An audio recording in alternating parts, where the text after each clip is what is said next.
And welcome back, everybody, to the very swiftly growing TV show podcast. I'm Jay Black, joined each week by Angelo, Cataldi and Rhea Hughes. How are you guys? Great. Rhea just waved. I keep waiting for Rhea to say something. Angelo says great. Rhea waves. All right, let's just hop into it this week. We talked at length over the last couple of weeks about how it seems like the shows are starting to dry up already. I feel like, there's this summer doldrums that we haven't had in a couple of years because of the way the streamers try to release stuff during the summer months.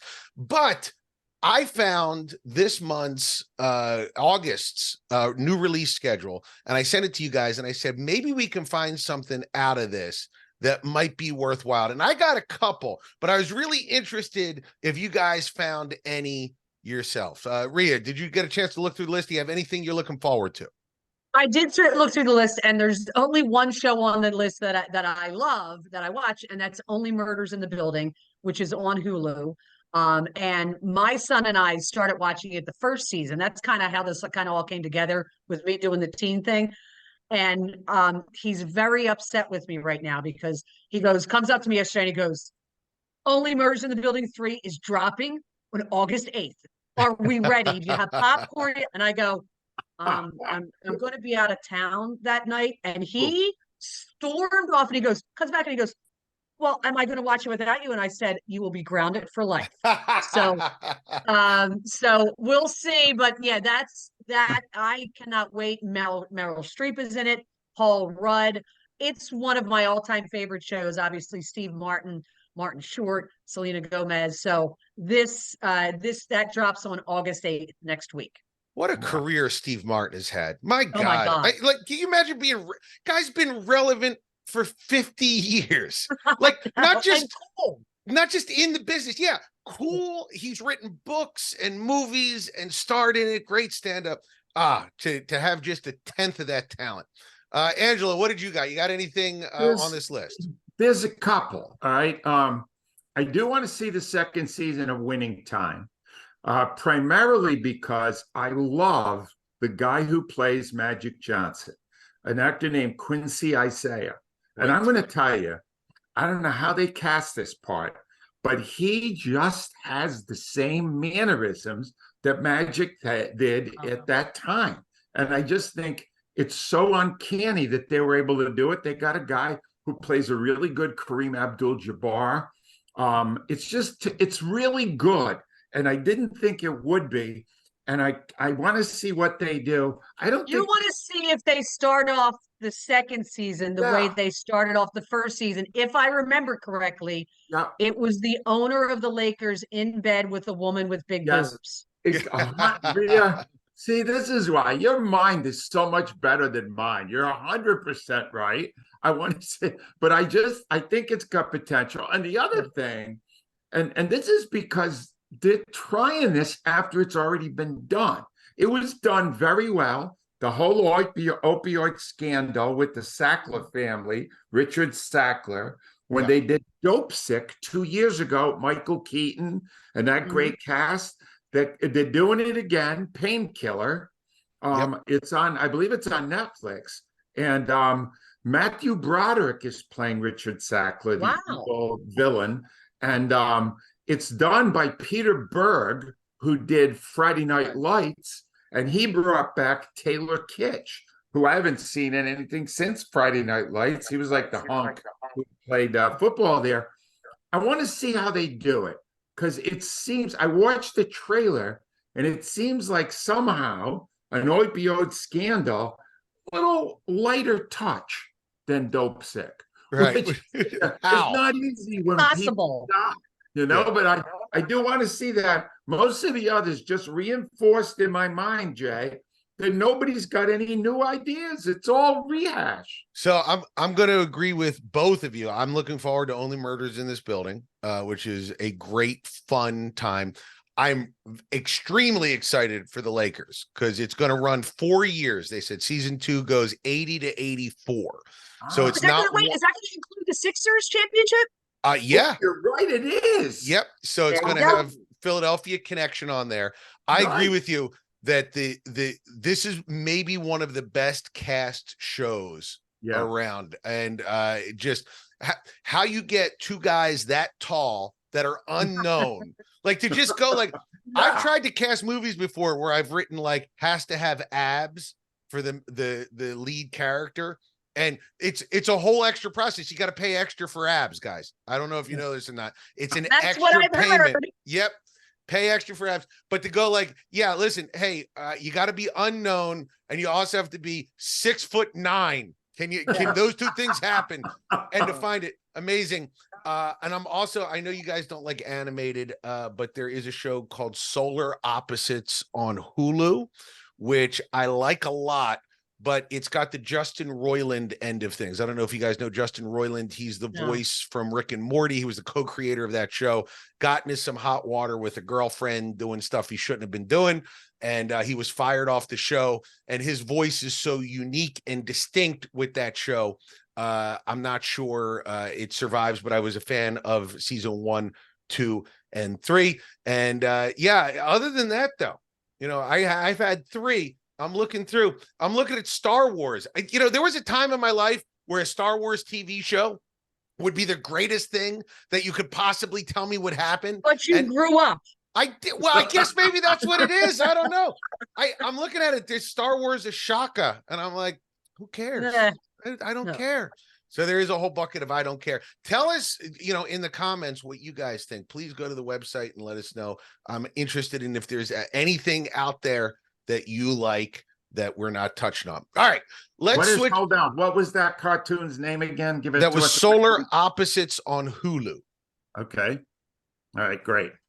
All right. So this week we had 2 deaths. We'll talk about one of the deaths at the end of the show. But Sinéad O'Connor was the first one I wanted to talk about. A great Irish singer who I think, unfortunately, best known for a appearance on Saturday Night Live where she ripped up a picture of the Pope. And, what's interesting is there's so many people that have come out and talked about what a brave move that was and, how she was a warrior. And I remember when it happened, none of those people were saying that. No, they were not. 30 years ago. It's a real easy thing to talk about. Hey, I was with you, Sinead. 30 years after the fact, once she passes. So I thought there was a lot of gutless people out there going, yeah, I was with you. I didn't say anything, but I was with you. And it just got me thinking. I wanted to talk a little bit about her, but I also wanted to talk about like some TV scandals that we may have lived through and watched live. I watched the Pope rip live because I was 92 and I was not missing an episode of Saturday Night Live then. I remember the Joe Pesci episode that came afterwards where he wanted to punch her in the face. Yes. And took no flack. This was 30 None. years. So he took no flack. Now he's getting flack. Yeah. People went back and now they're writing it with this current, mindset, not understanding that 30 years ago, that kind of stuff wasn't received the same way it is today. Right. And listen, it's odd when that happens. You listen to that monologue, they're hooping and hollering. Yes. They love that Joe Pesci is saying that. Nobody in the audience is going, oh, wait a second. There's some nuance here. No, they were loving it. So 30 years ago is a different time. So you watched it live, Angelo. Were you did you believe in the attack on her? Do you think it was overblown then? No, I was mortified when she did it. I thought it was horrible. I really did. And I still think it was horrible. But here's the thing, that this made me think less of myself, this list, because do you know there was about 15 on there? 20? 15 TV scandals. I saw more than half of them when Did you really? Rhea, I've done virtually nothing with my life but put my big ass in front of it. Yes. And I saw the one that's referenced in a list, Andy Kaufman. With Michael Richards, Kramer from from Seinfeld, and they staged this thing that looked like right in the middle of a skit. Andy Kaufman broke character and said, "Nah, this is stupid. I don't want to do it anymore." And then there was a fight. Yep, and I saw that lot. You were watching Fridays in 1982. I was watching Fridays This was a long.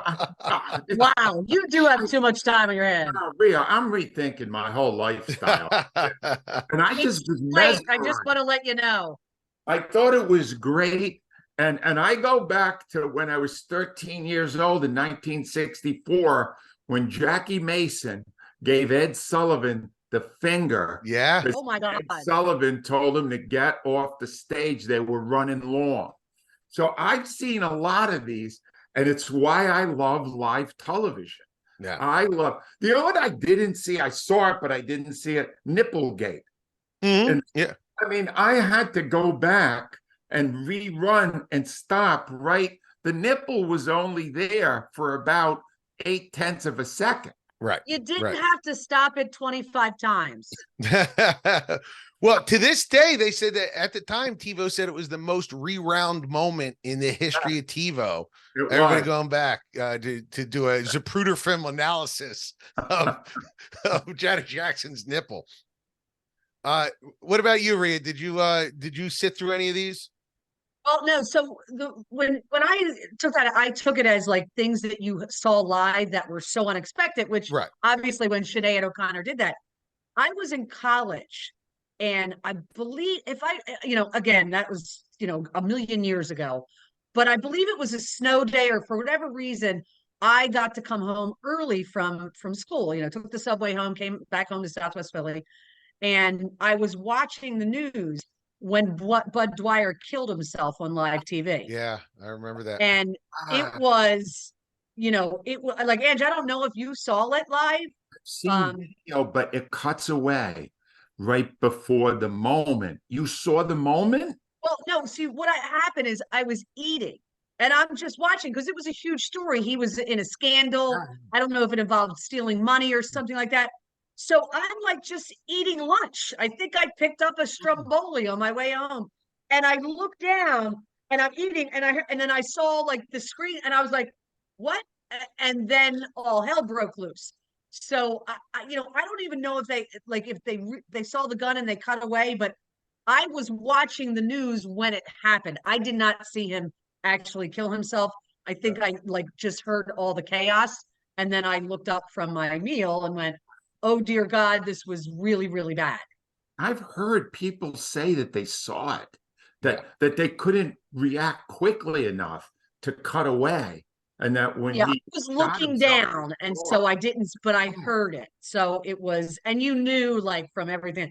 So that was like the most crazy thing I ever saw, because I think when Reagan got shot, I was home from school and TV was on, but I think they broke in after it happened because it wasn't live on TV.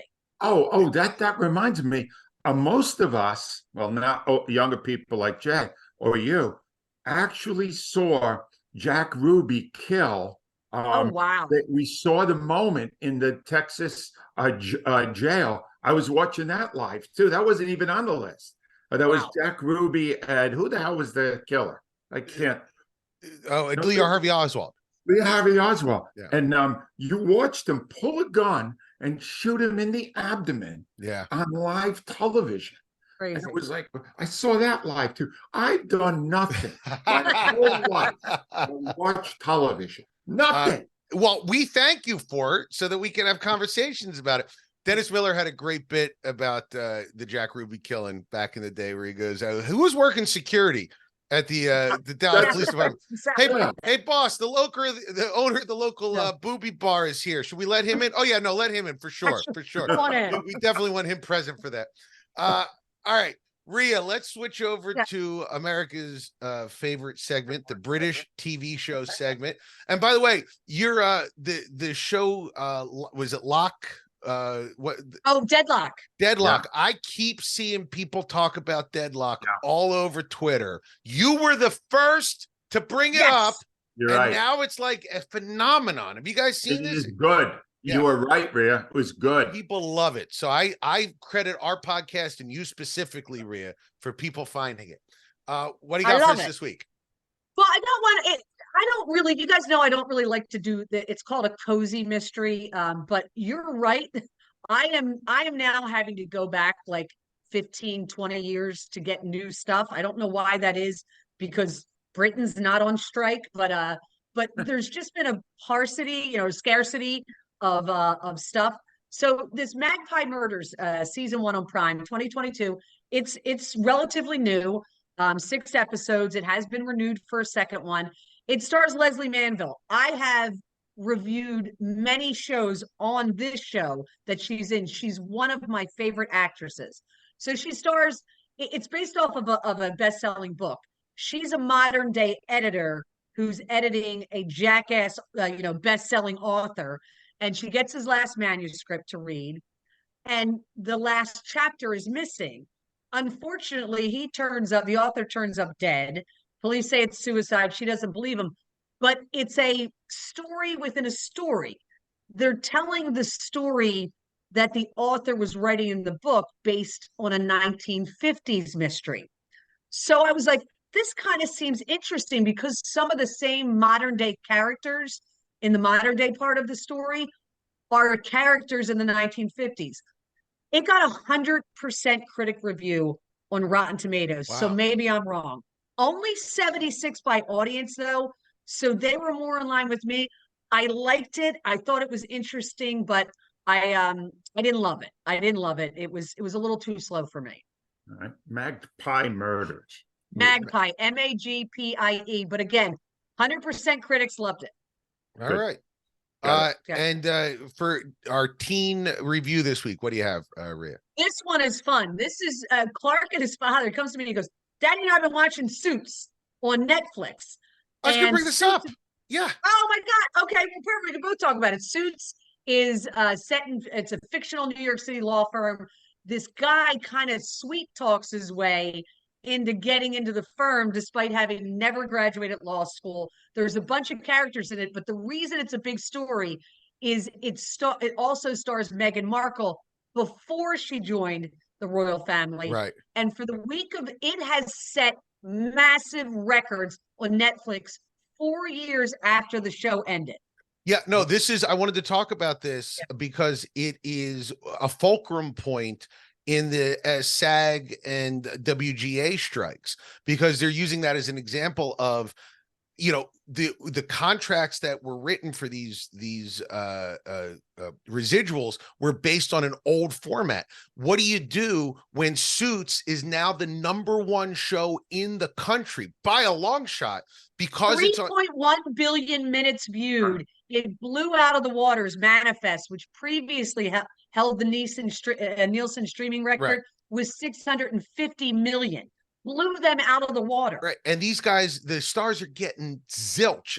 Nothing. Like 50 cents. Yeah. So that's where it becomes. So yeah, it's interesting. I didn't put it in our list. I should have. That Suits has blown up this summer. And it's it's both sides of the streaming thing. It is a show no one would have found without streaming. No. But it's also a show that now it's blown up. Netflix can't throw a couple of $1 million in the hands of the people that actually made the show. It feels wrong somehow to me. But it also ties in with the British thing. It wouldn't have blown up if Meghan Markle wasn't one of the stars. Right. So it's a complete fascination with people who are sick of her and they're fascinated by her at the same time. Right. Nobody's sick of her. Do you think it's good, Rhea?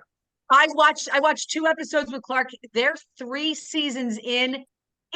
Angelo, it's kind of a show you would like. All the women are dressed like beautiful lawyers. The guys are great. It's a fun story. A guy literally lies his way into a high-powered lawyer job, and he doesn't even have a law degree. I find it really fun. I'm probably going to continue to watch it. They're 3 episodes in and love it. My wife absolutely loves it. Yeah. There must be hot guys in it. Oh yeah. Well, no, obviously she's not into hot guys, Angelo. Come on. All right, what do you got for us this week, Angelo? Yeah, I'm doing the same thing, Rhea, as I'm having to go back a little. Fortunately, we haven't been doing this podcast for 5 years, so I can go back about a year. And I wanted to honor 2 phenomenal performances by women and highly recommend the TV shows that they were on. The first one was Julia Garner, who played a con artist, Anna Delvey, in a show on Netflix called Inventing Anna. Oh, yes. She's gotten out of prison since the show appeared. Mm-hmm. It's riveting. And this Julia Garner is so quirky and interesting in it. I think you will really love it. And the other one is called Maid, and it features Margaret Qualley. She's a maid with a little kid just trying to survive in her life. Margaret Qualley is beautiful. She's the You know daughter, who her mother is? yeah, daughter of Andy McDowell. And Rhea, this is the sobering part of it. When I was researching Margaret Qualley, I saw who she dated in 2019. I know. Pete frickin' Davidson again. He's Yeah. dated all of them. Yeah. What is he doing? Ow! Angelo, I have watched that show. Yeah. It's very good. I have to say, she's phenomenal in it. Ah, It's a good show. There are some tough parts in it. I can't. I can't. They're out. I tried it. Rhea, I was out after two episodes. Finished it, but I liked the first couple of episodes. well, But- here's the thing. I featured it because the two things that I honored, these women are brilliant in it, in both of them. But you're right. I got through it, but there was some tough moments in it. Yeah. You're right, Rhea. It's hard, Yeah. but it's worth it for that performance. Margaret Qualley is a phenomenal actress. She is. Phenomenal. Yeah, so it is one of those. I put it up there with like the movie Requiem for a Dream. Great, but there's only so much I can do. I can't. When the little kid with the stuffed animal in that first episode, I have a daughter. It just at the end you just want to go, how do I solve America's financial problems? Let's all sit down, get in a room, and figure it out. I saw a movie that I wish I could say I hated or I loved. I just have to give a meh to, and it's such a disappointing meh because of the amount of talent that's attached to it. We have Sarah Snook, who you might know from Succession, Shiv from Succession. Zach Galifianakis is in it. I'm forgetting her name. Rachel McAdam is in it. Okay. Wait, is it Rachel McAdam? I was Elizabeth. I could be. It doesn't matter. The name of the show is the Beanie Bubble, which is about Beanie Babies in the 90s. It's about it comes from a book about the Beanie Baby bubble, which I read in 2005. I thought it was great. I said, this is an excellent book. They should turn it into a TV show or a movie, and they did. And it is directed by the guy. He's a musician from the band OK Go, who is known for innovative video techniques, and he tries to do like a time shift thing, like a Steven Soderbergh. You don't know which order everything is happening in, and then it all sort of meets in the middle somewhere. And I'm just going to say this: OK Go guy, Steven Soderbergh, you are not. I think if you had just done this as a direct biopic, maybe it would have been a little bit less interesting, but it would have been a little bit easier for a first-time director to handle. It's I think it's sitting at about a 60% on Rotten Tomatoes, and that's about exactly where it should be. It's only in theaters right now. No, it's the Beanie Bubble. It's on Apple TV. Apple. It's an Apple TV Plus joint.